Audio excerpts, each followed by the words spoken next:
Namaste, and welcome to this second talk about the Kabbalistic tree of life.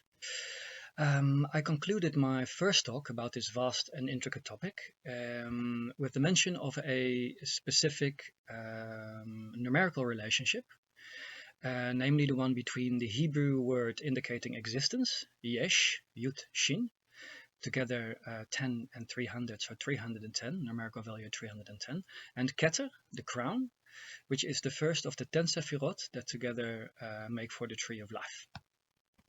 Now, even though in later Kabbalah, Keter is the name almost exclusively used for this first sefirah, early Kabbalah calls this power, this realm, Machshavah, which is the word for thought.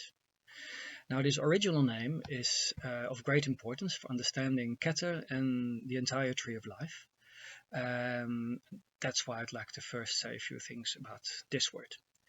Now, the name Machshavah, thought, is important for a few different reasons. A few of them numerical, a few of them non-numerical. Now, as you might know, in Hebrew, every single letter has a numerical value attached to it, which means that if you write or have a certain word made up of different letters, you can look at the numbers of the letters, and you can also add the different numbers of those letters together, and then you get what is called the total numerical value of a word. Now, Machshavah, thought, the name of the first sefirah, is important from this perspective because its total numerical value is 355. Now, 355 is also the total numerical value of the word sefirah itself. So in Kabbalah, if words have the same numerical value, it implies that they have the same numerical energetic charge, and hence they share a soul. And you can also, for this reason, look at these different words that share these numbers and learn more about them through the others. Now, as such, we learn that Machshavah is not just thought, but also the core value of sefirah. So it is kind of the sefirah. Now, apart from this, Machshavah is numerically important because of its root as well. Now, in Hebrew, you also have to know that most words have three letters as their root, some 2, some 4, but most of them 3. And these letters are called the stem. The root stem, shoresh, root of a word. And this root gives you the main idea of what these 3 letters together imply. Now, to make other words, you put letters in front and after them, you prefix or you suffix letters, and in that way you can make nouns, or you can conjugate the verbs, you can make different tenses of verbs and express different values of those verbs. Now, the root of a verb as such, or of a word as such, gives you the foundation of all those things implied by these 3 letters. Now, in the case of Machshavah, this root is chashav. Now, chashav, chet, shin, and beit, together also amounts to 310, just like yesh, existence. Now, like I said, if 2 words have the same numerical value, they share a soul. So in this case, it means that divine thought, as Machshavah, the first thought, also implies existence.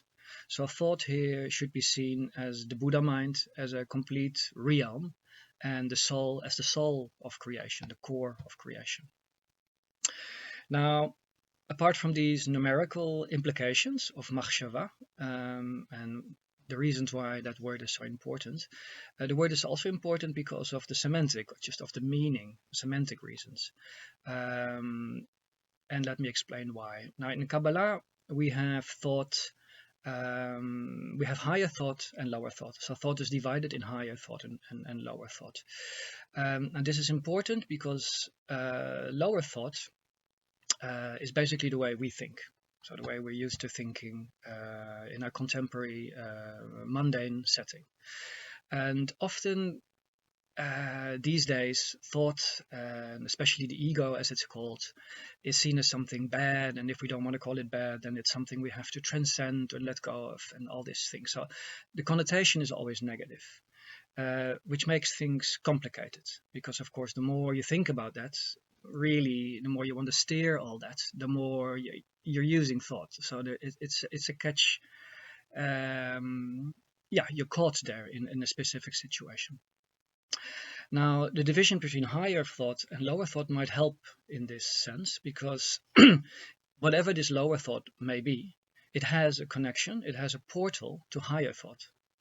So it means that Kabbalistically, lower thought is really just another expression of creation. It's a result of the creational processes, and it's natural. It's divine at that because of its link with higher thought, and as such, it might take the pressure off a bit when we're thinking about thought. Now, in this sense, the Kabbalistic understanding is that our thoughts can be likened to the running of a stream, really. So this stream simply has to run its course. We can try to dam it, we can steer it, but in the end, well, first of all, that creates friction, which is not what we want to be doing, because it's the root of all violence. Secondly, however we dam it, however we bend it, the stream will run on. It just has to run on. So the Kabbalistic thought is that all streams run to the sea. Whether you want to dam it or not, in the end, they run to the sea. Now the sea in Kabbalah is the last sefirah, Malchut, which is still a divine power. It's also our present world, because everything is divine in Kabbalah. There's no division between the mundane and the divine, really. The source of this stream, the source of our thoughts, is Keter, the highest sefirah. And in Kabbalah, as you might remember from the first talk, the sefirot often are represented in pairs, usually right and left, male and female, but some of them also have pairs on the middle line, the middle column of the tree of sefirot. And in the case of Machshavah and Keter, this is the middle line, there is a direct connection, which means that lower thought and higher thought, Malchut and Keter, the kingdom and the crown on the kingdom, are really inseparable.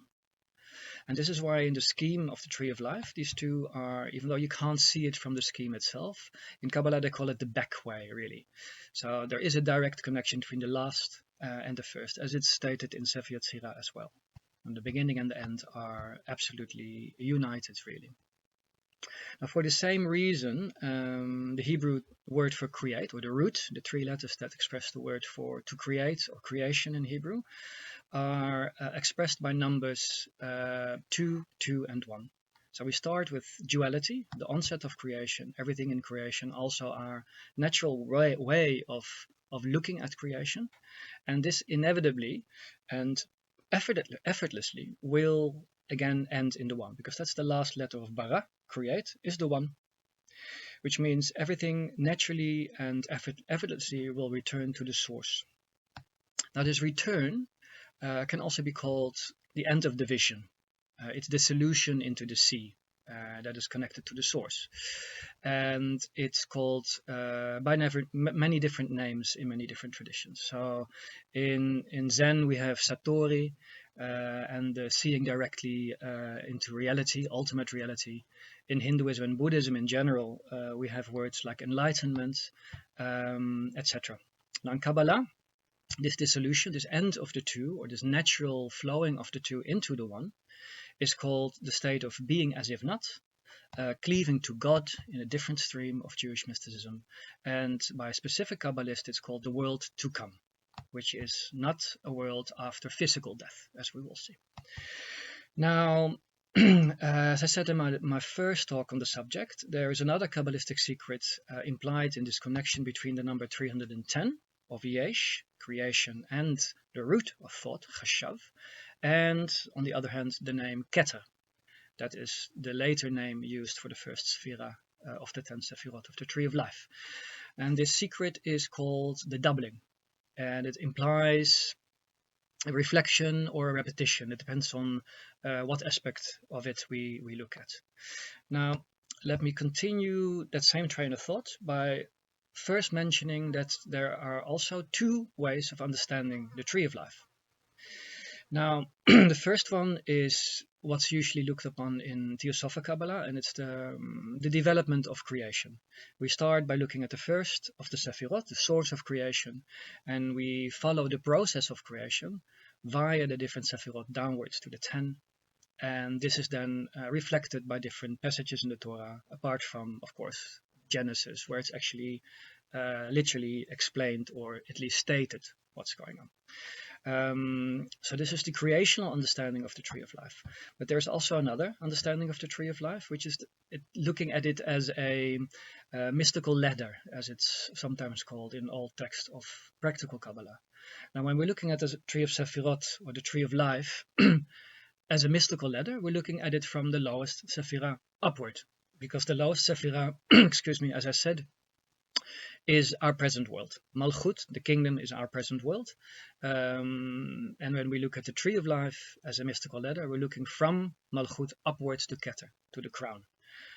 Even though there's not really an upward and downward there, but that's the easiest way of phrasing it.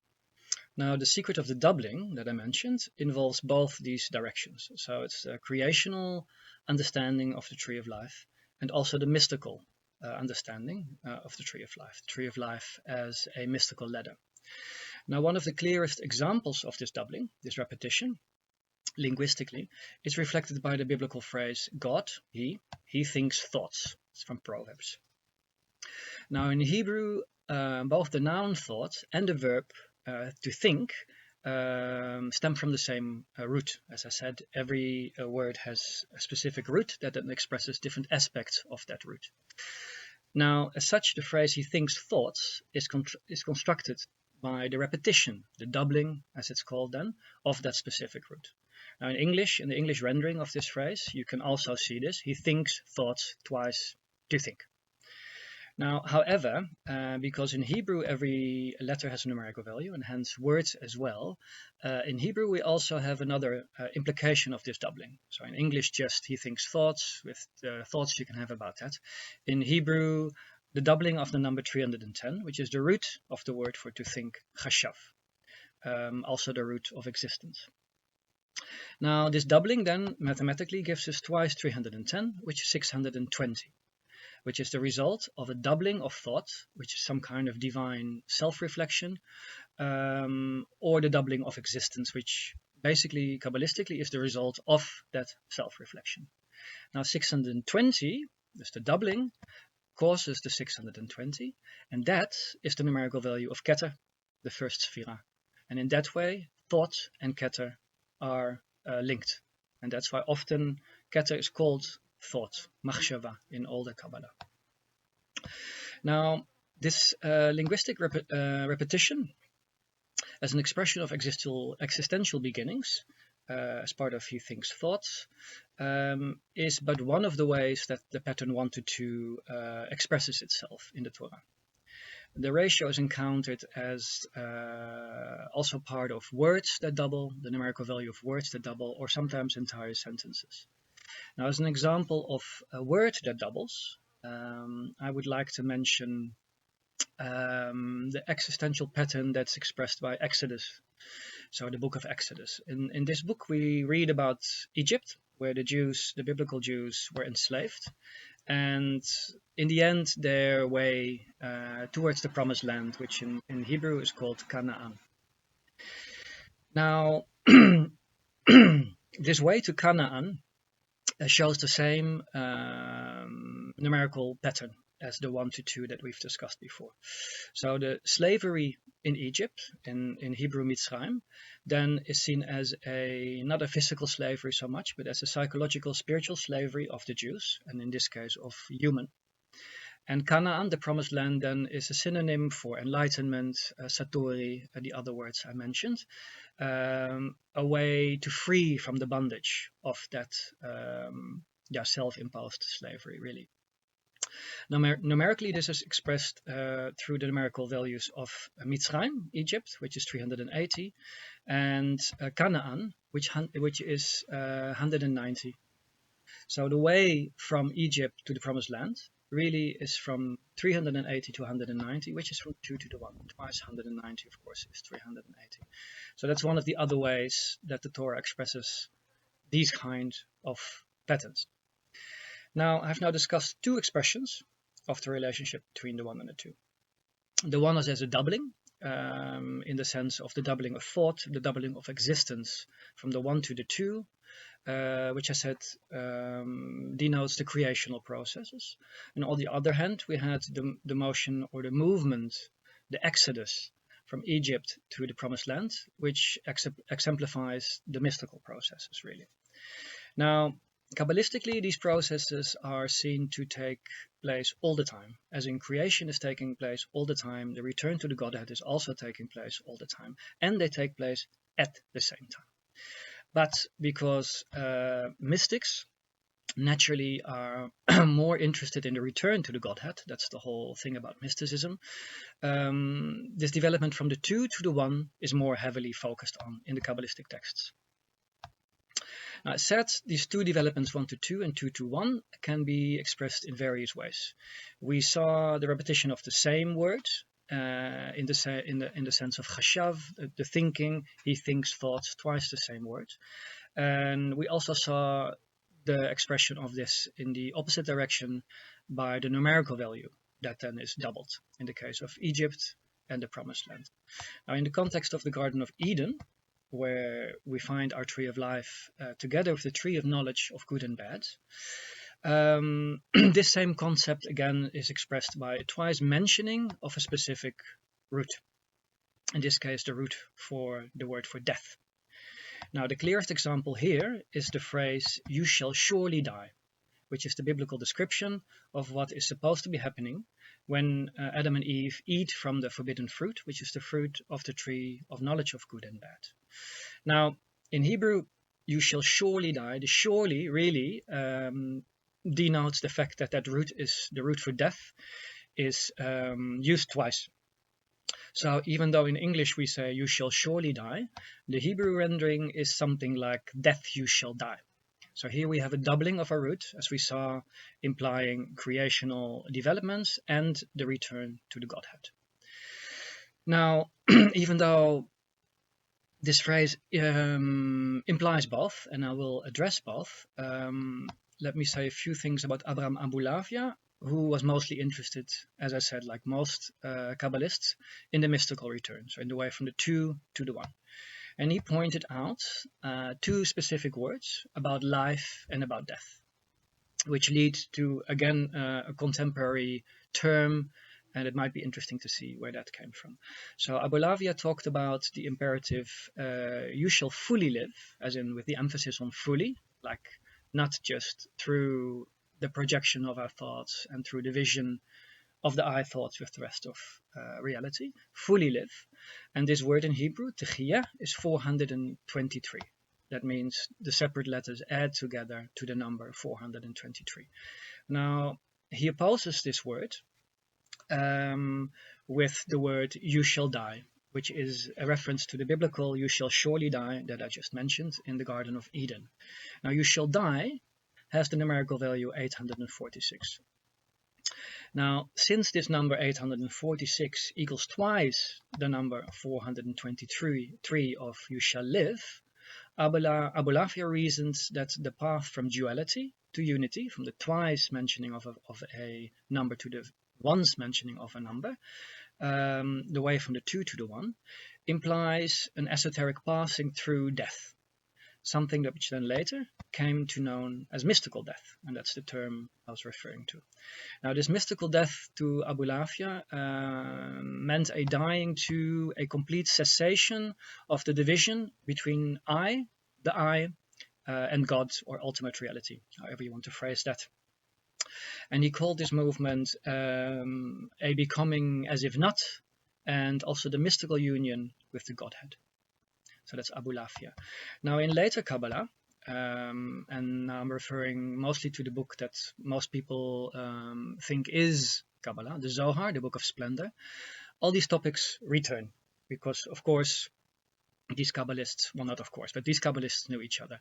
The author of the Zohar, Moshe de Leon, knew Abulafia and Abulafia's disciple Keter, so he was familiar with all these trains of thought before he started writing the Zohar. Now, the main new idea, as I mentioned in the first talk of the Zohar, is that there is an unknown with a capital U, which is always unknown, and it's untouchable. In our new terminology, our numerical terminology, this unknown is the number one. It's the one.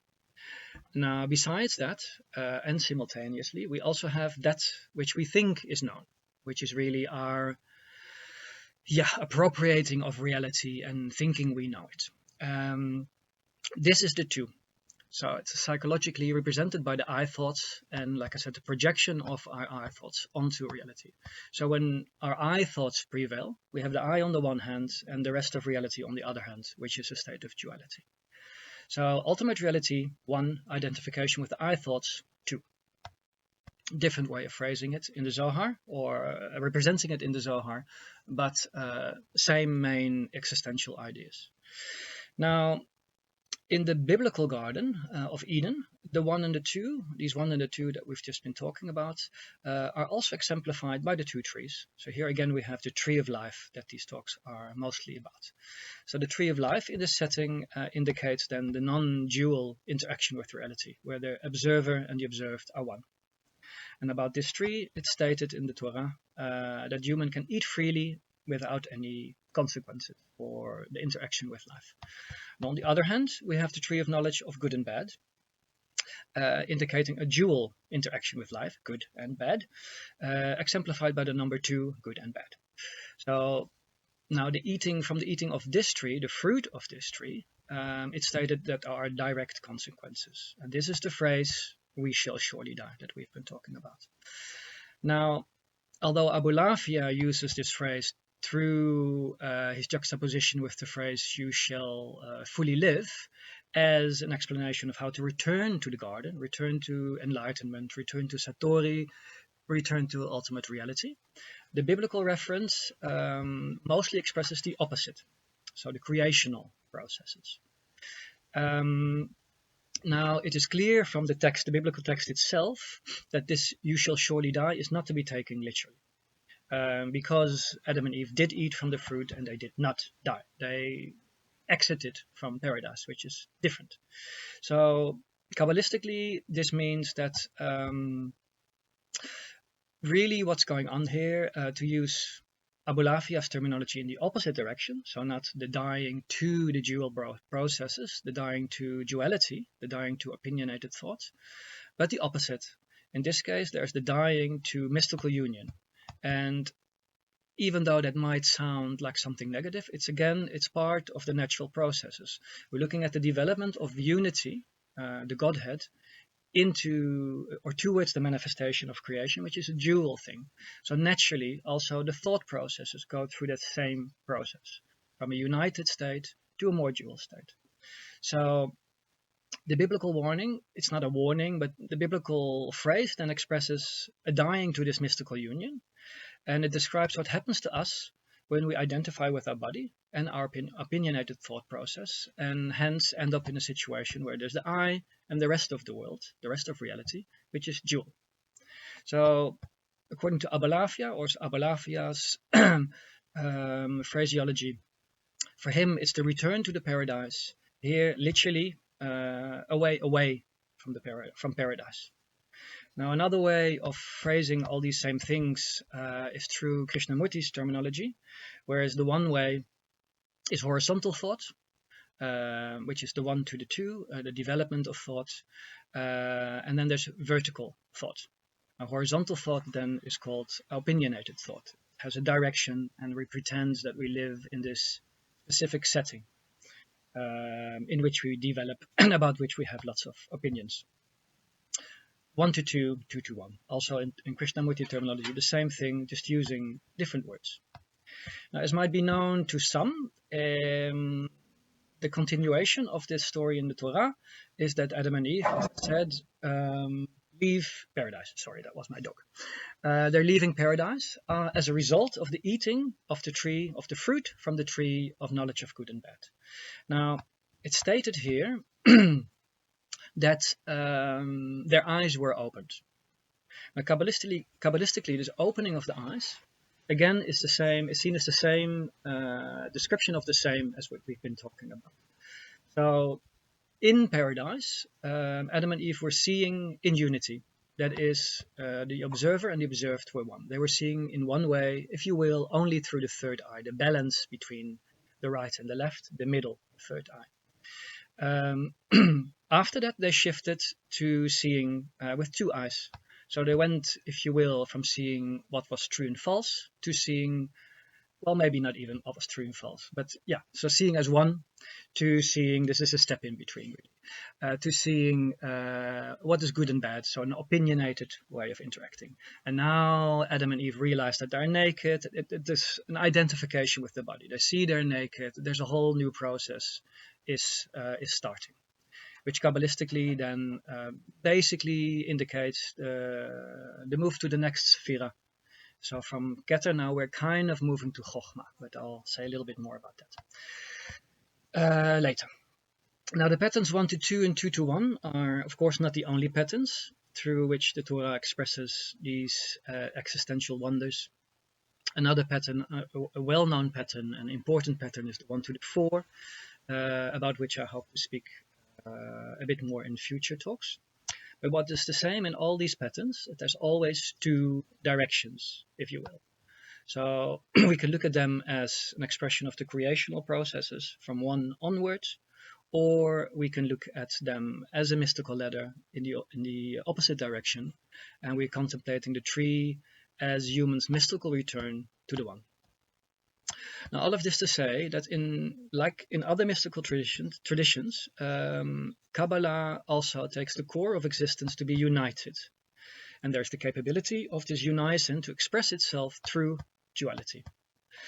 Now, in other words, even though in Kabbalah we adhere to Brahman, the unity, we're also involving ourselves with both Shiva and Shakti, which in this case is the way Shiva, the way from the 2 to the 1, Shakti, the way from the 1 to the 2. Each one an expression of the other, and each one independent, not independent, united, really. Like Shiva and Shakti are united. You hardly ever see a lingam without the yoni around it in India. Now, the same is then expressed by Keter.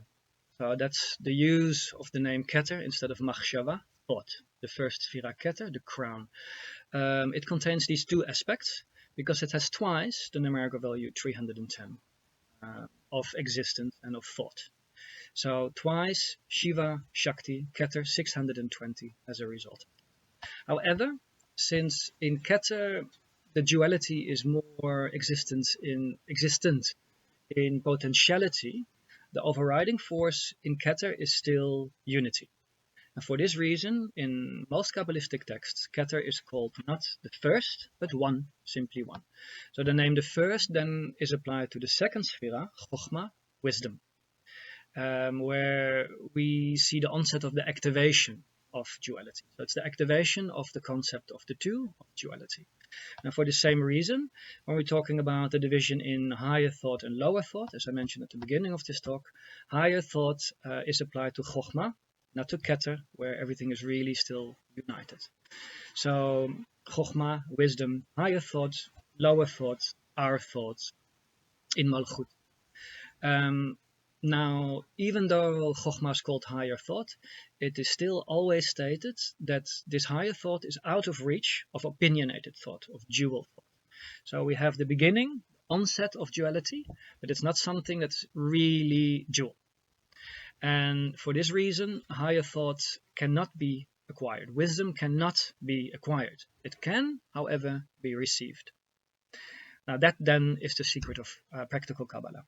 The word Kabbalah, of course, means reception, and it means that any pure interaction with the Kabbalistic text and Kabbalistic knowledge transcends the I thoughts. Because if there are I thoughts, we're not receiving, we're actually projecting. We're projecting. So phrased differently, as long as there's a Kabbalist, there's no Kabbalah, really. Now these were but a few of the main concepts of the name of the first sefirah Keter and its numerical and mystical implications. In the next talk, I'd like to continue with the second sefirah called Chokhmah, wisdom, and then I will also talk about the name of names, which is the tetragrammaton, because each letter of the tetragrammaton is connected to one of the sefirot. And Keter and Chokhmah are denoted by the first letter of the tetragrammaton, so still there's a unison there. Yeah, I hope this was interesting, and thank you for watching.